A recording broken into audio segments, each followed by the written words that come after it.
ফারহানা বিথি এই নামটা হয়তো বা আপনাদের অনেকের কাছে পরিচিত। আজকে আপুকে নিয়ে কিছু কথা বলবো, সত্য কিছু তথ্য তুলে ধরবো। আপনারা যদি জানতে চান তাহলে ভিডিওটি শেষ পর্যন্ত দেখতে থাকেন। আশা করি ফারহানা বিথি আপু সম্পর্কে অনেক কিছু জানতে পারবেন।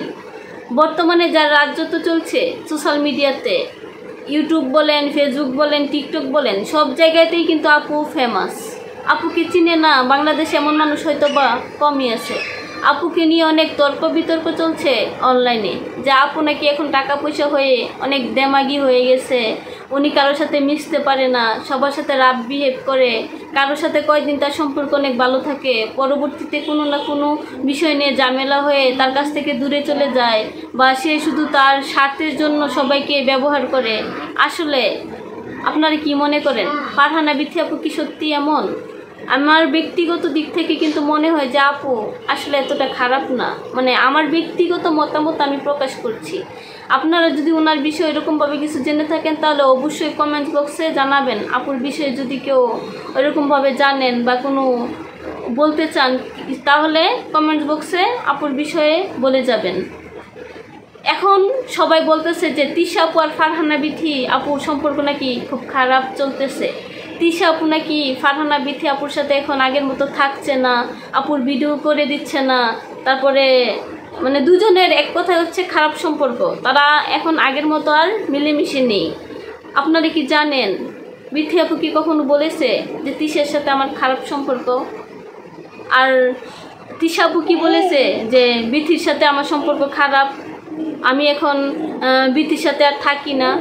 ওনারা কিন্তু আসলে কিছুই জানাননি, বিথি আপুও জানাননি, তিশা আপুও জানাননি, অথচ সোশ্যাল মিডিয়াতে এটা নিয়ে প্রচুর গবেষণা। আসলে আমরা বাঙালিরা এমন কেন, একটা মানুষের সম্পর্কে ব্যক্তিগতভাবে না জেনে তার সম্পর্কে আমরা কোনো কিছুই জানি না, শুধুমাত্র 3 মিনিটের একটা ভিডিও দেখে সে কেমন এটা আমরা সার্চ করে ফেলি, বা সে কেমন, তার আচার আচরণ কেমন, সে অনেক দেমাগি, সে ভালো না সে খারাপ, সে মানুষের সাথে মিশতে পারে কি পারে না, শুধুমাত্র একটা ভিডিও দেখে কি আমরা এত কিছু জানতে পারি, সব জেনে যাই? মোটেও না। একটা মানুষকে জানতে হলে তার সাথে মিশতে হয়, ব্যক্তিগতভাবে তার সাথে টাইম স্পেন্ড করতে হয়, তারপরে তাকে কাছ থেকে দেখে জেনে বুঝে তারপরে তার বিষয়ে মন্তব্য করা উচিত। আমরা তো আসলে আপুকে কেউ কাছ থেকে চিনি না, শুধুমাত্র তার ভিডিও দেখি উনি অহংকারী, উনি দেমাগি, উনি কারোর সাথে মিশতে পারে না, ওনার ব্যবহার ভালো না, অল্প পানির মাছ, মানে বেশি পানিতে পড়লে যা হয় আর কি। আপুকে নিয়ে সবাই দেখি অনেক বাজেভাবে মন্তব্য করেন। আমার জিনিসগুলো খুবই খারাপ লাগে, কারণ আপুকে আমি যত দূর দেখি, আমি কিন্তু সেই শুরু থেকে আপুর ভিডিও দেখি, কখনো আপুর মধ্যে কিন্তু এরকম খারাপ কিছু দেখিনি। আর আমার মনেও হয় না যে আপু আসলে ব্যক্তিগতভাবে এতটা খারাপ। আমি দেখছি তিনি কিন্তু বহু মানুষের উপকার করার চেষ্টা করেন, হয়তো বা সেগুলো সোশ্যাল মিডিয়াতে উনি প্রকাশ করেন না। নীরবে দান করাটাই কিন্তু সবচেয়ে বেশি ভালো। আপুকে কখনো শো আপ করতে দেখিনি যে উনি মানুষকে এটা দান করেছেন ওইটা দান করেছেন। অনেকে দেখি 2টা টাকা দিলেও সেটা ভিডিও করে মানুষকে দেখায়, কিন্তু বিথি আপুকে কখনো দেখি নাই। বিথি আপু সত্যি আমার মনে হয় খুব ভালো মনের একজন মানুষ। আরেকটা বিষয় হয়তো বা খুব বেশি দিনের ঘটনা না, আপনারা সবাই দেখেছেন কক্সবাজারের সেই ভাইরাল কাজলকে বিথি আপু কিন্তু তার নিজের বাসায় নিয়ে আসছে। তার সাথে কত সুন্দর সময় কাটিয়েছেন, তার সাথে ভিডিও করেছেন, পুরো রাজশাহী শহরটা তাকে ঘুরিয়ে দেখিয়েছেন, আর তাকে একটা সারপ্রাইজও দিয়েছেন যে iPhone 16 Pro Max। আসলে এটার দাম কত আপনারা হয়তো বা সবাই জানেন।